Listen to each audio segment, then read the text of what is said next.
ஒரு பூனைக்குட்டி வந்துட்டு வாய் திறந்து பேசியிருக்கிற ஒரு அதிசயமான வீடியோ தான் இப்போ சமூக வலைதளங்கள்ல வெளியாகி வைரல் ஆயிட்டு வந்துட்டு இருக்கிறது மட்டும் இல்லாம இந்த பூனைக்குட்டி வீடியோவானது நம்ம எல்லாரையுமே பிரமிக்க வச்சிருக்கு. அந்த அழகான வீடியோவை நீங்களே பாருங்க.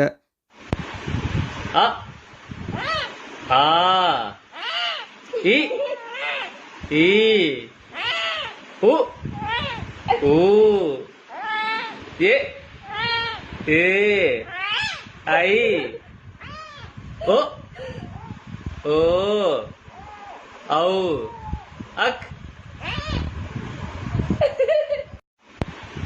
அ ஆ இ ஈ உ ஊ ஏ ஏ ஐ ஓ ஓ ஔ